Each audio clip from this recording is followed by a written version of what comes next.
ایک حیران کن توبہ۔ حضرت مالک بن دینار رحمۃ اللہ علیہ سے ان کی توبہ کا سبب پوچھا گیا تو انہوں نے کہا، میں ایک سپاہی تھا اور شراب کا رسیا تھا۔ میں نے ایک نفیس باندی خریدی اور وہ میرے دل میں ایک خاص مقام کی مالک بن گئی۔ اس سے میری ایک بچی پیدا ہوئی۔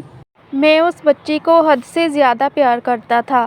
جب وہ زمین پر گھسیٹ کر چلنے لگی تو میرے دل میں اس کی محبت اور زیادہ بڑھ گئی۔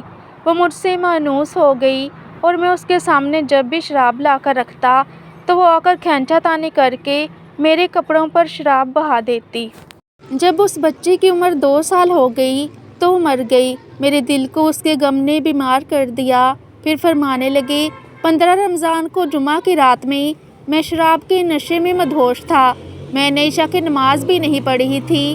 میں نے خواب میں دیکھا کہ سور پھونکا گیا اور قیامت قائم ہو گئی۔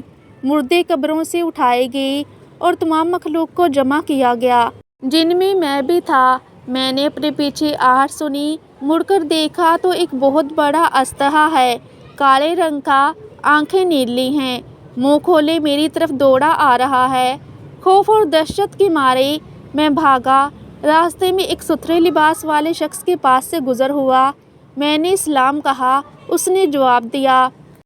میں نے کہا، بابا مجھے اس اژدہے سے پناہ دو، تجھے اللہ تعالیٰ پناہ دے۔ وہ بوڑھا رونے لگا اور کہا، میں کمزور اور ضعیف ہوں، یہ میرے بس میں نہیں، آگے چلو اور بھاگو، شاید اللہ تعالیٰ تیری نجات کی کوئی صورت بنا دے۔ میں آگے بھاگنے لگا اور ایک بلند جگہ پر چڑھ گیا۔ ادھر میں نے جہنم کے طبقات کو جھانک کر دیکھا، ان کی ہولناکیاں دیکھیں۔ قریب تھا کہ اژدہے کے خوف سے میں ان میں گر جاتا۔ مجھے کسی نے آواز دے کر کہا، یہاں سے آگے جاؤ، تم یہاں کے رہنے والے نہیں ہو۔ میں اس کی بات سے مطمئن ہو گیا اور وہاں سے واپس لوٹا تو اژدہا میرے پیچھے تھا۔ میں پھر دوبارہ اس بوڑھے کے پاس آیا اور کہا، بابا میں نے آپ سے درخواست کی کہ اس اژدہا سے میری جان چھڑاؤ، آپ نے کچھ نہیں کیا۔ وہ بوڑھا پھر رونے لگا اور کہا، میں ناتواں ہوں، البتہ تم اس پہاڑ کے پیچھے جاؤ جہاں مسلمانوں کی امانتیں ہیں، اگر تمہاری کوئی امانت ہوئی تو وہ تمہاری مدد کرے گی۔ میں نے دیکھا چاندی کا ایک گول پہاڑ ہے اور اس میں جگہ جگہ سوراخ اور روشن دان ہیں اور پردے لٹکے ہوئے ہیں۔ ہر روشن دان پر سونے کے 2 پٹے ہیں اور ان کے قبضے یاقوت کے ہیں اور آرائش موتیوں کی۔ ہر پٹے پر ایک ریشمی پردہ ہے۔ جب میں نے پہاڑ کی طرف نظر دوڑائی تو فوراً اس کی طرف بھاگا اور اژدہا میرے پیچھے تھا۔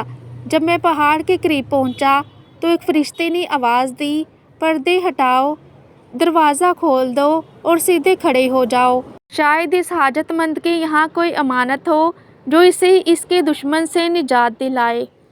میں نے دیکھا پردے ہٹ گئے اور دروازے کھل گئے اور ان روشن دانوں سے بہت سارے بچے میری طرف جھانکنے لگے، ان کے چہرے چاند کی مانند تھے۔ اسی دوران اژدہا بھی میرے نزدیک پہنچ چکا تھا۔ میں اس وقت حیران رہ گیا جب ان میں سے ایک بچے نے چلا کر کہا، ابے سب آؤ، اس کا دشمن اس کے قریب آ گیا۔ چنانچہ وہ جوک در جوک کھڑی ہو کر جھانکنے لگی۔ اچانک میری وہ بچی جو مر چکی تھی وہ بھی ان کے ساتھ جھانک رہی ہے۔ جب اس نے مجھے دیکھا تو رونے لگی اور کہا، ہائے یہ تو میرا باپ ہے۔ پھر اس نے نور کے جھرمٹ میں تیر کی تیزی کے ساتھ چھلانگ لگائی اور میرے سامنے آ کر کھڑی ہو گئی۔ اس نے اپنا بایاں ہاتھ میری طرف بڑھا کر میرا دایاں ہاتھ پکڑ لیا اور اپنے دائیں ہاتھ کو اژدہے کی طرف بڑھا دیا تو وہ بھاگ گیا۔ پھر اس نے مجھے بٹھایا اور میری گود میں بیٹھ گئی اور اپنے دائیں ہاتھ سے میری داڑھی پکڑ کر کہا، اے ابا جان، کیا مومنوں کے لیے وہ وقت نہیں آیا کہ ان کے دل اللہ کے ذکر کے لیے جھک جائیں؟ سورہ الحدید آیت نمبر 16۔ میں رونے لگا اور کہا، اے بیٹی، تم لوگ بھی قرآن کو جانتے ہو؟